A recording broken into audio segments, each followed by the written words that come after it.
Welcome to Bengkel Matematika, di mana matematika kita buat menjadi lebih mudah.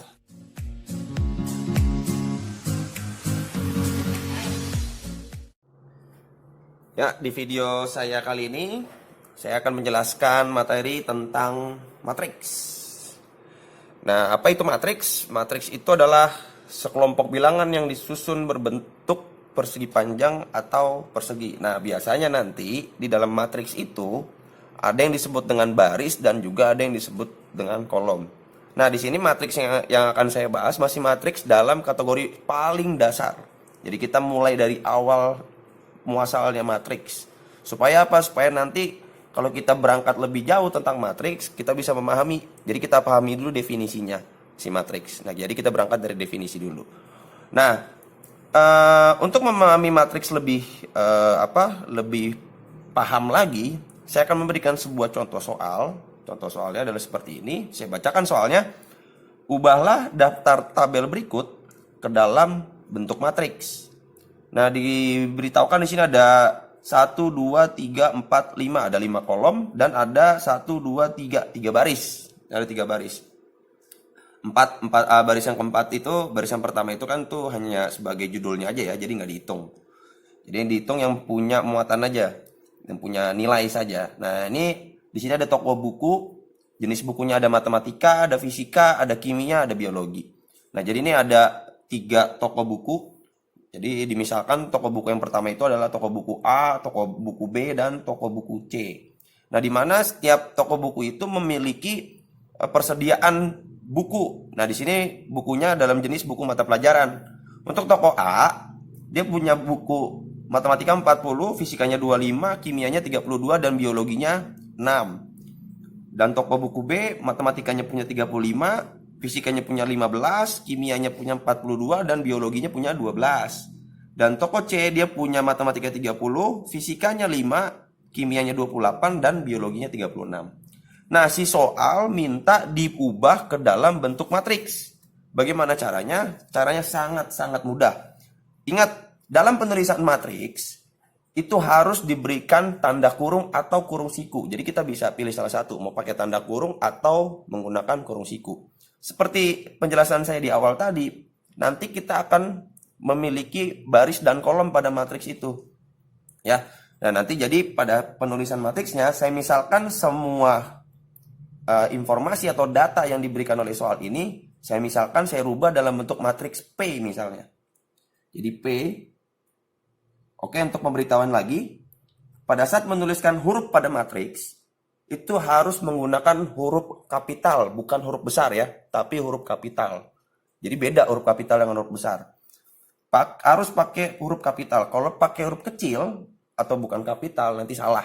Jadinya bukan matriks nanti dibacanya. Oke? Nah, jadi P, karena di sini kita lihat ya, ada berapa kolom? 1, 2, 3, 4. Karena ada 4 kolom dan ada 1, 2, 3, ada 3 baris, berarti nanti bentuk matriksnya kita buat ada 3 baris dan ada 4 kolom. Jadi saya menggunakan kurung biasa. Saya buat gini ya. Nah, pada baris pertama itu ada 40, 25, 32, dan 6. Jadi saya tuliskan di sini baris pertama 40 ya.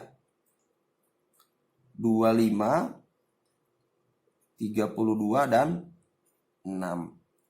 Nah, pada baris kedua itu ada 35, 15, 42, 12. Pada baris ketiga itu ada 30, 5, 28, dan 36.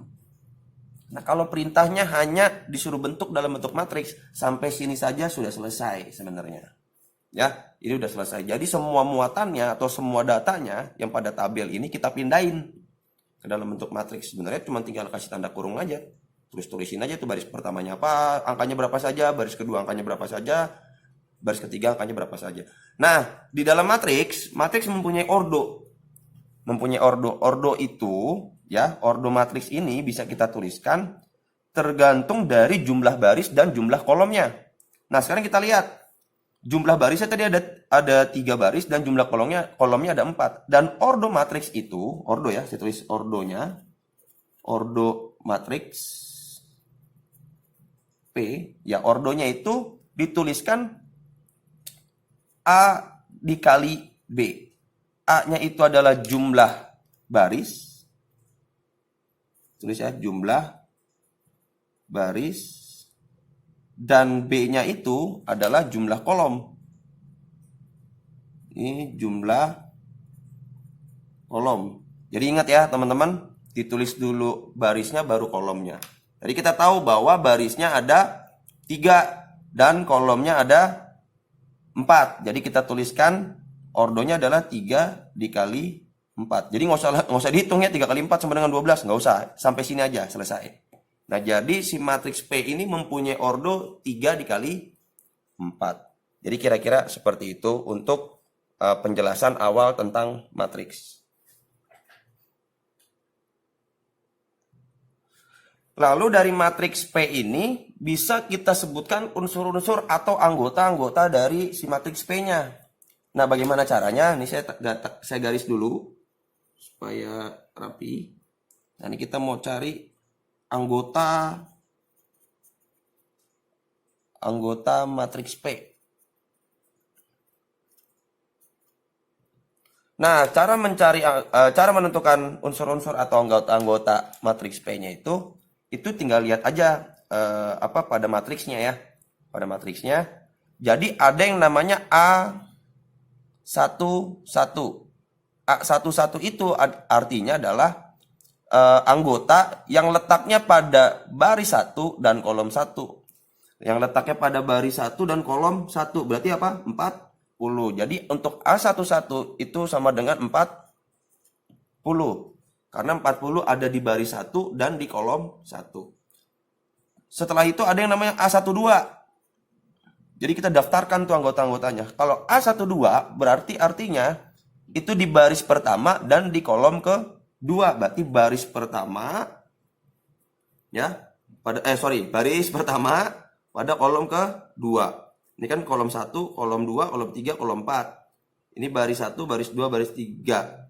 Jadi baris 1 kolom 2. Nah, jadi ada perpotongan tuh baris 1 kolom 2. Perpotongannya ada di 25. Jadi A12-nya itu adalah 25. A13-nya berarti baris 1 kolom 3. Baris 1 kolom 3. Ah, ini 32. A14-nya berarti sama dengan 6. Tinggal diurut aja ya. Ini A11, A12, A13, A14. Ini bukan A15 ya. Lihat dulu di sini dia karena sudah beda baris. Jadi kita tuliskan barisnya dulu. Dia baris keberapa? Baris kedua, kolom pertama. Berarti A21. Jadi baris dulu baru kolom. A21 itu bukan berarti A ke-21. Bukan ya. A21 itu artinya anggota nilai A di baris 2 kolom 1. Yaitu 35. Dan ada lagi namanya A22. A23, A24. Bikin berurutan saja ya. Berarti A22 baris 2 kolom 2 berarti 15. Kalau A23 berarti baris 2 kolom 3 berarti 42. Terus ada A24 baris 2 kolom 4 berarti 12. Nah, setelah itu baris 1 sudah, baris 2 sudah. Karena ini ada 3 baris, berarti sekarang kita ke baris 3. Berarti dimulai dari A31, A32, A33 sampai A34.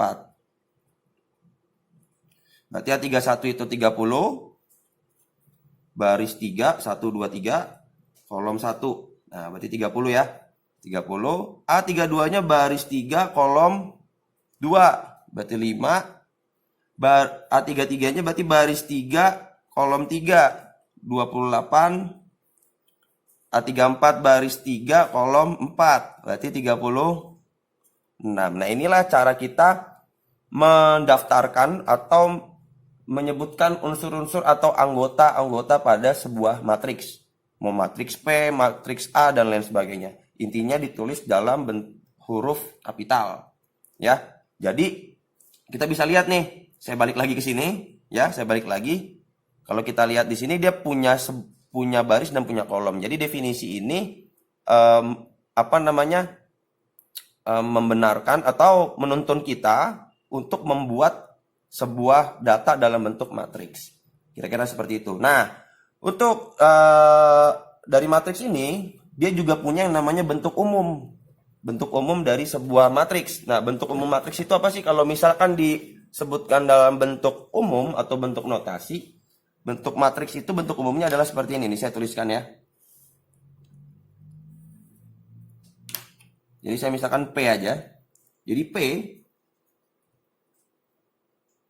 itu bentuk umumnya adalah kita pakai tanda kurung. Berarti di sini muatannya tadi apa? A1, 1, baris 1, kolom 1, A1, 2, sampai dengan A1N. Kenapa A1N? Karena kan di sini kan baris 1. N-nya itu kan tuh kolom. Kita nggak tahu nih berapa kolom yang mau dibuat nantinya. Kan kira-kira gitu ya.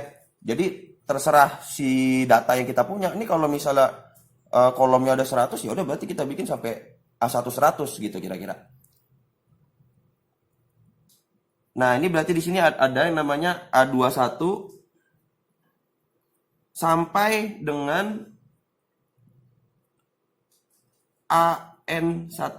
Nah, kalau di sini A1N, di sini AN1, kan kita nggak tahu nih barisnya sampai berapa. Ini kalau dalam bentuk umum ya.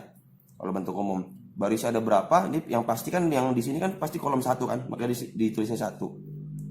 Nah, di sini juga sama, berarti tulisnya A22 sampai dengan, karena A1N berarti di sini A2N. Nah, berarti sini juga sama. Ini AN2 sampai dengan ANN ya. Supaya enak, saya ganti jadi O aja deh. Ini O, berarti jadi AON. Bukan 0 ya, tapi O. Nah, ini adalah bentuk umum matriks. Ini bentuk umumnya nih. Nah, jadi seperti inilah konsep awal, materi yang paling awal sekali tentang matriks.